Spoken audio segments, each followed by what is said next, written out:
Punjab Haryana high court से जाटों समेत अन्य 6 जातियों को दिए गए आरक्षण पर रोक न हटने एवं सरकार द्वारा कोर्ट के समक्ष बहस में कहा गया था कि अगली तारीख में क्रीमीलेयर को लेकर नोटिफिकेशन दिखाया जाएगा, मगर आज की सुनवाई में भी सरकार नोटिफिकेशन नहीं दिखा पाई। इसको लेकर नाराज जाट नेताओं ने मुख्यमंत्री आवास के बाहर धरना देते हुए नोटिफिकेशन दिखाने की मांग की है। जाट नेताओं ने जमकर सरकार के खिलाफ नारेबाजी भी की। जाट नेताओं ने आरोप लगाया कि सरकार केवल गुमराह करने का काम कर रही है और आरक्षण देना ही नहीं चाहती। जाट नेताओं ने चेतावनी दी है कि जब तक उन्हें नोटिफिकेशन करके नहीं दिखाया जाता, तब तक इसी तरह धरना जारी रखेंगे। नहीं, हम कोई सहमत नहीं है। ऐसे दलीलें तो पहले बहुत दे चुके हैं, आश्वासन बहुत दे चुके हैं, वादे बहुत कर चुके हैं, लेकिन पूरा नहीं करते वो। इसलिए तो हमने कहा भी जो क्रीमीलेयर का आप नोटिफिकेशन जारी करो, वो कहते हैं जी हम 2-3 दिन के अंदर अंदर कर देंगे। हमने कहा भाई हम 2-3 दिन यहीं बैठे हैं, जब आपका नोटिफिकेशन हो जाएगा हमारे को दे देना, हम यहाँ से उठ जाएंगे। लेकिन उन्होंने कोई ठोस आश्वासन, कोई ठोस बात नहीं करी है, इसलिए हम बैठे हैं, बस यहीं बैठे हैं।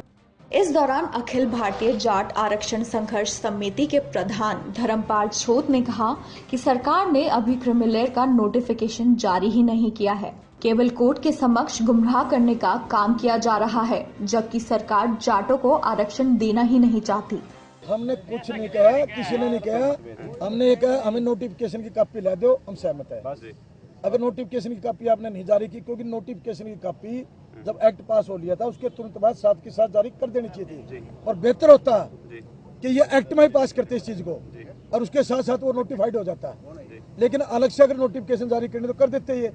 अब 3 महीने के बाद 29 को पास हुआ, 20 के आसपास साइन हुए गवर्नर साहब के, फिर नोटिफिकेशन जारी हुई, मेरे ख्याल 10-11 को नोटिफिकेशन जारी हुई, 20 दिन के बाद 14 मई को, और मई से लेकर आज तक एक बात नोटिफिकेशन, इसकी नोटिफिकेशन जारी कर सके। ये इसका मतलब ये सनसियर तो है नहीं इस मैटर में, ये तो एक अपनी फॉर्मेलिटी पूरी कर रहे हैं। हालांकि इस दौरान मुख्यमंत्री के ओएसडी भूपेश्वर दयाल ने भी जाट नेताओं को समझाने का प्रयास किया, मगर जाट नेताओं ने धरना जारी रखने की बात कही है। इस दौरान जवाहर यादव ने कहा कि एक्ट की नोटिफिकेशन सेंट्रल एक्ट की नोटिफिकेशन थी, मगर स्टेट की नोटिफिकेशन नहीं थी। 2.5 लाख से 6 लाख की क्रीमीलेयर की नोटिफिकेशन नहीं थी। एलआर ने एक टेक्निकल एरर लगाया था, कल तक तैयार कर दी जाएगी ये आश्वासन भी दिया था और शांति बनाए रखने की अपील की गई है। उच्च न्यायालय में एक टेक्निकल ऑब्जर्वेशन उठाया गया कि जो एक्ट की नोटिफिकेशन है वो सेंट्रल एक्ट की नोटिफिकेशन तो थी, स्टेट एक्ट की सेपरेट नोटिफिकेशन नहीं थी। एक टेक्निकल विषय क्रीमीलेयर को लेके की जो लिमिट है वो 2.5 लाख से 6 लाख करने की, जो टेक्निकल एक जो हमने नोटिफिकेशन हमारे को अलग से स्टेट की निकालनी थी, उसके बारे में ऑब्जेक्शन पिटिशनर्स ने ही उठाया। उस ऑब्जेक्शन को सुनते ही सेम डे हमने उसकी करेक्शन के लिए सेम डे हमने फाइल मूव कर दी। फाइल मूव करके उसकी नोटिफिकेशन गत शुक्रवार को हमने कर दी थी। नोटिफिकेशन के ऊपर माननीय जो हमारे लीगल रिप्रेजेंटेटिव साहब हैं, जो एलआर हैं हमारे, जो कि खुद एक जज होते हैं, हमारे से इंडिपेंडेंट हैं, उन्होंने एक टेक्निकल ऑब्जेक्शन लगाया कि क्या मामला कोर्ट में लंबित हुए नोटिफिकेशन की जा सकती है। उसकी करेक्शन करके आज की प्रोसेस में हमने उनको वापस पहुंचाया है।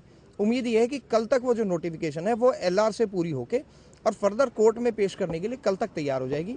ऐसा हमने आश्वासन सभी खाते के प्रतिनिधियों को दिया है, इनको शांति बनाए रखने की अपील दी है, और एक टेक्निकल ग्लिच है जो कि कल शाम तक मेरे हिसाब से दूर हो जाए।